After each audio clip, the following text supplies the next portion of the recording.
Hello again, everybody, and welcome to Warriors Walk-Off here on HBC TV 25. I'm Justin Barrientos. Thank you for joining us. We'll start out this week talking about softball. Head coach Greg Jones joins us, and let's talk about some of the games that you got in last week first before we talk about what you didn't get in and maybe what's in the future. You had some really exciting games, starting with the Minnesota State Mankato games. One goes to extra innings. You get a win in that one, 6-5, and then an 8-0 win in the second game. Just kind of overall, how did your team perform in the games against Minnesota State Mankato? I didn't think we played very well in game one, but we were gritty. And I give our kids a lot of credit for their fight. That's, we played Mankato down in Florida in a very similar type of game where we got behind and weren't playing well and were kind of playing giveaway, but found a way both those times in Florida and then in game one the other day to come back. And I give them a lot of credit for that because that's tough to do against, again, you're talking about the defending national champions. They know how to win. And it's a rivalry game. And so you just never know how that's going to go emotionally. But we didn't play well. We made some mistakes defensively, both errors of commission and omission. Some things we just didn't do that we should have, and some things we did wrong that we should have done correctly. But we kept fighting, and we stayed in there. A kid like McKenna really had a nice day where she was not on her game, probably at her best as a pitcher, giving up 10 hits through 5 innings. We pulled her out, went to Joe, and then we got in a situation where Joe was going to have to hit, and we wanted McKenna to have the at-bat, so we re-entered McKenna. But that meant she was going to have to pitch 2 more innings, or pitch again, and she ended up going 2 scoreless innings and extra innings, and that shows great mental toughness there. So our director, Ty Schwartzlow, was there. We were kind of doing some testing out on the fields. He was saying that 2 walks at the end of the game to basically give you the win. He was wondering about the Lainey Van Zyl walk. Was that an unintentional, intentional walk? Oh no, they had just made up their mind they were going to put her on, and I think as coaches we all go into games knowing, okay, this kid can't beat me. And I think they had identified that with Lainey.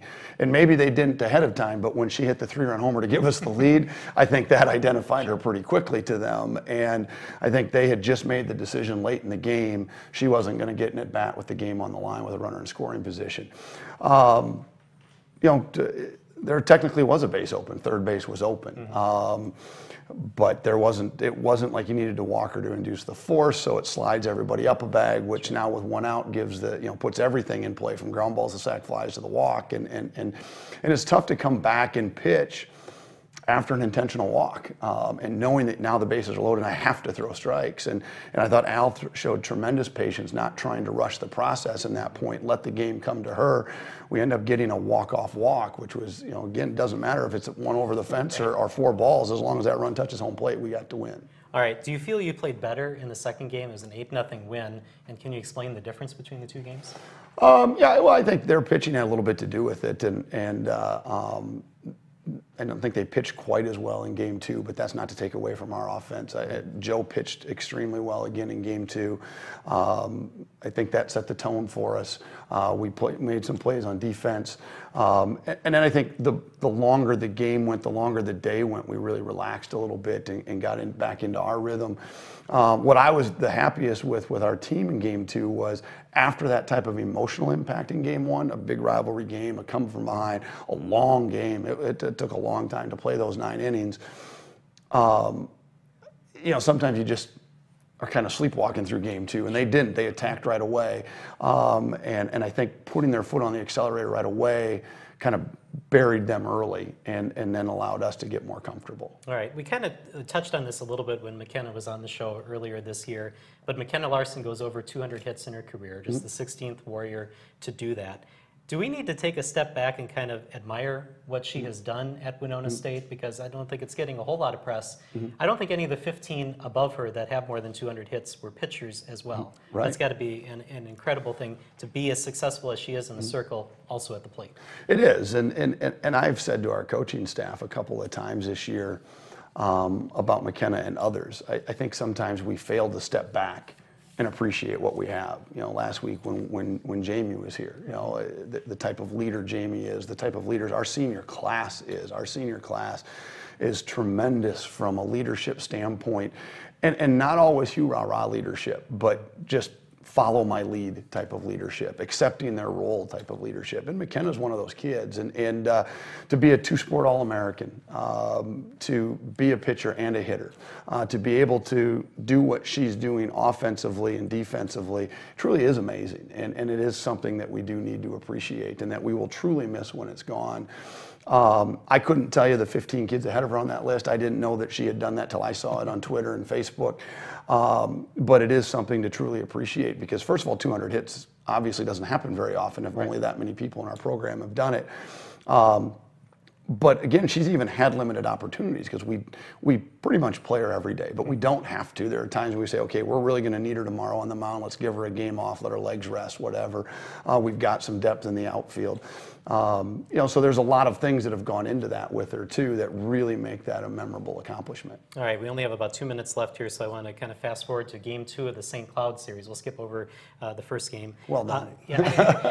Talk about manufacturing the run to get the win, because a lot of things happen. You got a hit by pitch, you get a bunt, and then a sacrifice fly. Talk about all these different things that happen. Yeah, and we hadn't scored runs all day. We did lose Game 1, which was a little bit frustrating, but we didn't score, and that's why we lost. We held them to 3. We did our job pitching and defensively. We didn't play great, but we did enough pitching-wise and defensive-wise to be successful. We just didn't score the runs, and so, you know, as a coach, you're standing there trying to figure out, okay, how are we going to score? And clearly we hit the ball at the ballpark for our only run, but we weren't putting a lot of hits together, and so it just felt like, okay, we've got to be able to move runners. We've got to be able to be aggressive on the bases.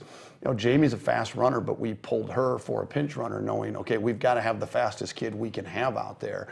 And so we put Christina into the game, and it ended up being maybe one of the biggest moves we made, because when we get the bunt down on the, you know, when the next hitter comes up, and I believe it was Sam got the bunt down, they tried to get the force out at second base. And that set up the inning because Christina ended up beating it by an eyelash to be safe. Well, now not only do we have a runner on second, we still have nobody out.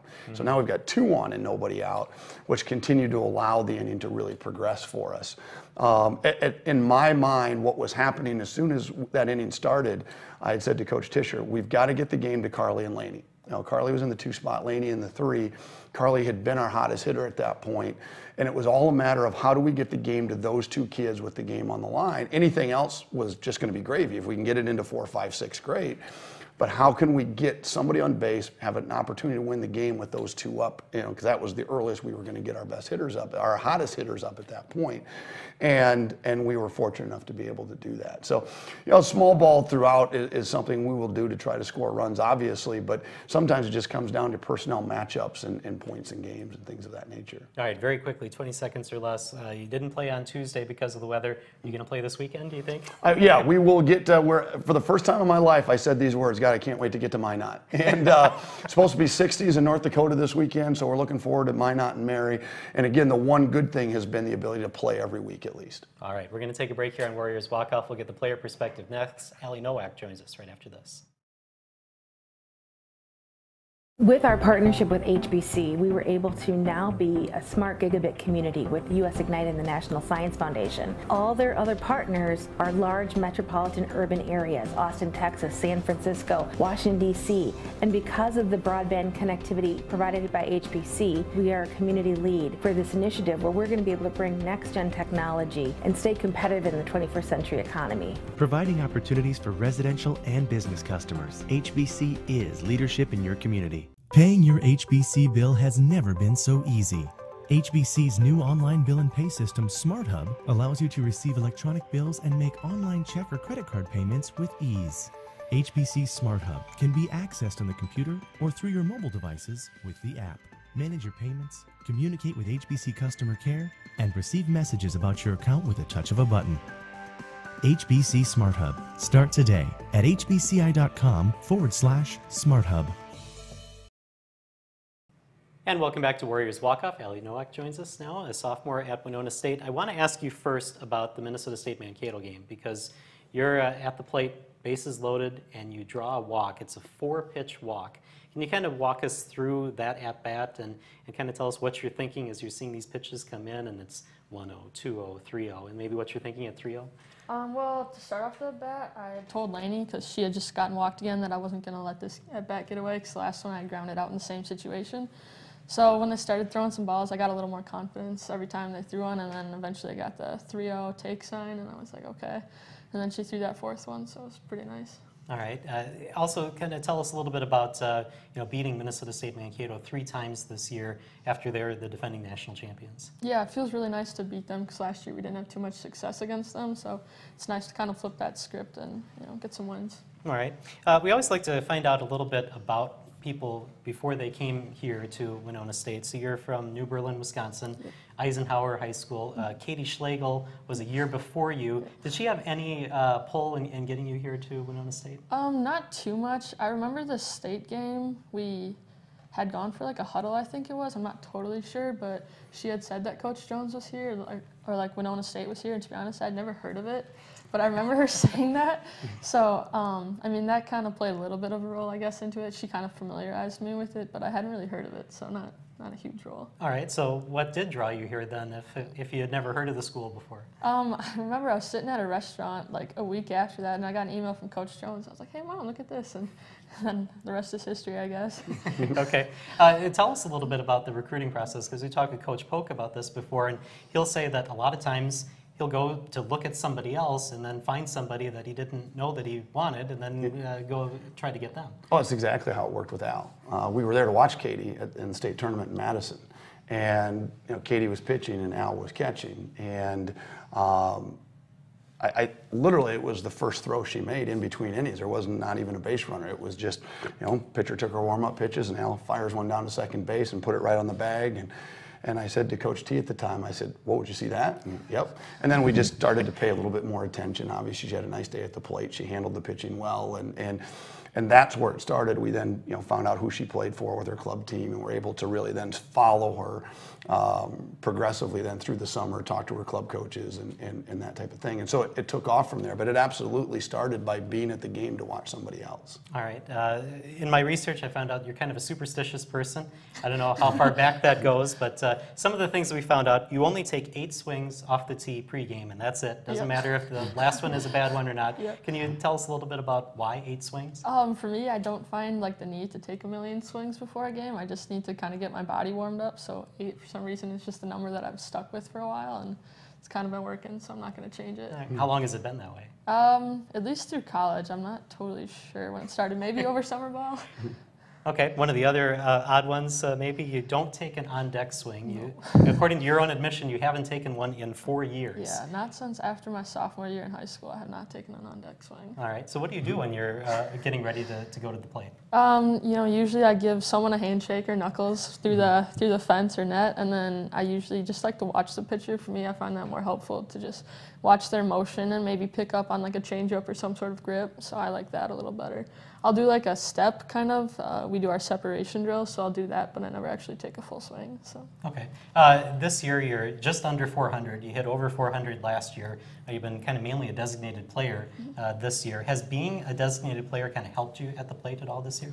To be honest, I felt the opposite way for a little while because when you don't do as well hitting, it's nice when you can go on defense, kind of balance it out. So it took a little while to get used to that, but now it's kind of nice because I can focus on hitting and like, this is something I'm good at. I can do it. Just work on getting good swings and good at-bats, and I can kind of think about it a little bit more. All right, last question is usually a goofy one if we can find one. And one for you is, apparently you were looking for some things to watch on Netflix. Yes. Did you get any really good suggestions? No, Do you need any more? Yeah, I do need some. Nobody replied to me. So. Okay. And then I had tweeted later on that I appreciated everybody's suggestions jokingly, and then I got some suggestions because people found that funny. So. All right. Well, when I saw that, I asked the office, and they said Stranger Things maybe is one, and Black Mirror is another one. So maybe something to check out later. We have a long bus trip. Maybe I'll watch some then. All right, very good. Well, thank you for joining us here. Thank you for having me. Good luck the rest of the season. Thank you. Elevate your TV experience with HBC. Record up to 6 programs simultaneously. Wireless set-top boxes, 350 hours of storage, in-home streaming, Alexa, Netflix, and more. Call 888-474-9995 to learn more, or visit hbci.com/elevate.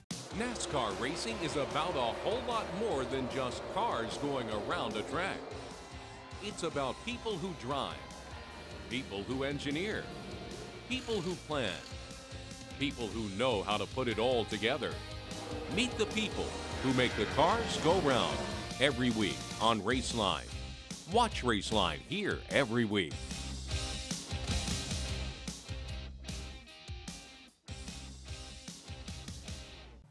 And welcome back to Warriors Walk-Off here on TV 25. We'll switch gears and talk baseball now. And Patrick Riley, the assistant coach at Winona State and also recruiting coordinator, is in for head coach Kyle Polk this week. Thanks for joining us again. No problem. Thanks for having us. We got a lot to talk about weather-wise and all that sort of thing, but I want to get into baseball first before we get into any of that. Okay. You did get a couple games in against Upper Iowa, came away with 2 wins at Lowry Field.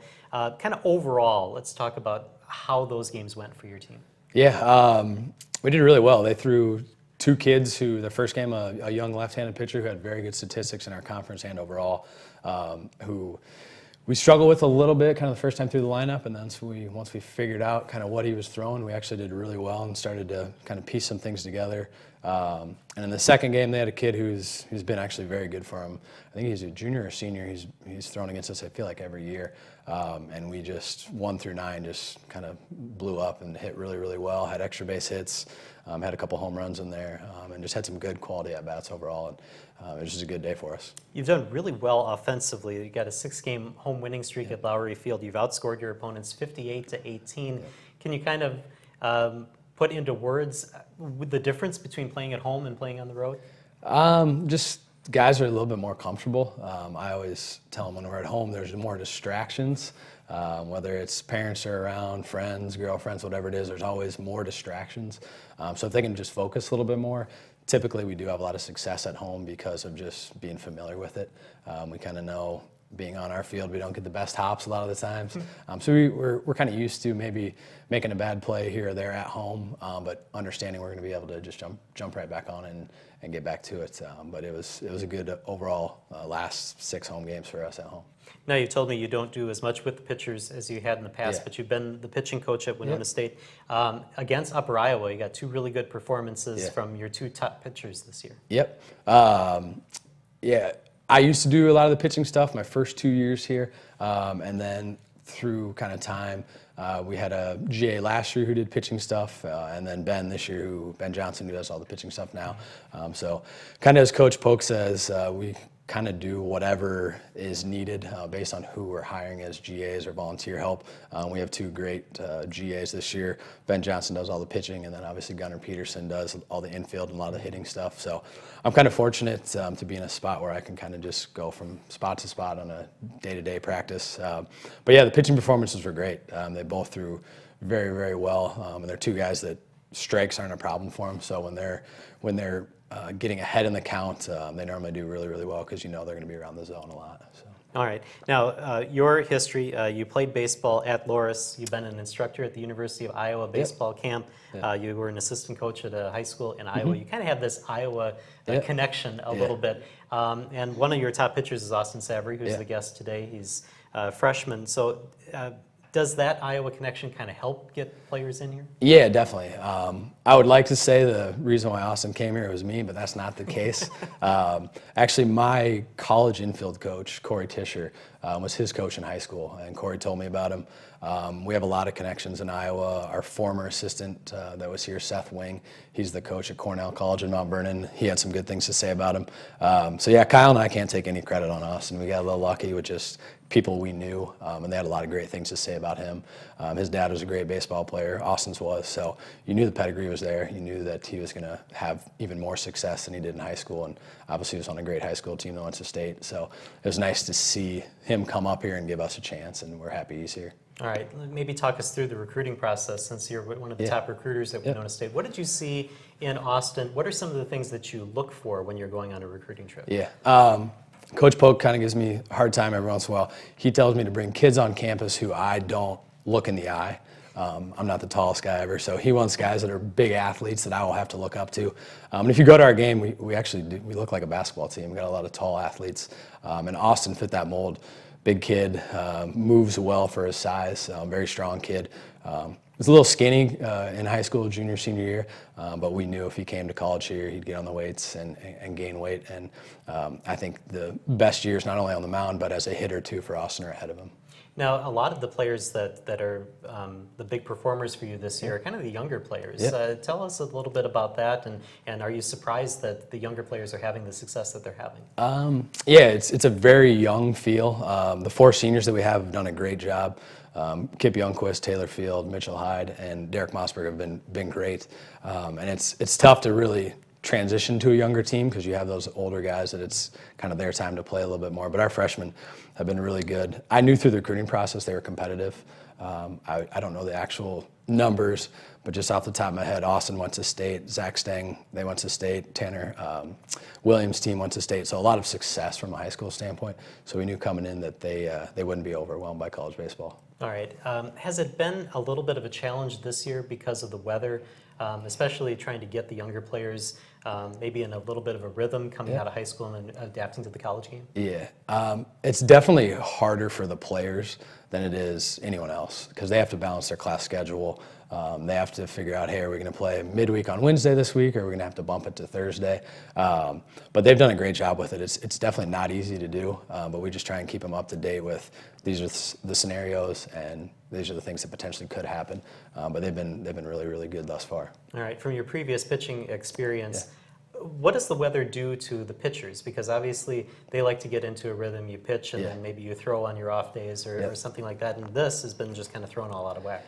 Yeah, I don't even really know how they've had as much success as they had.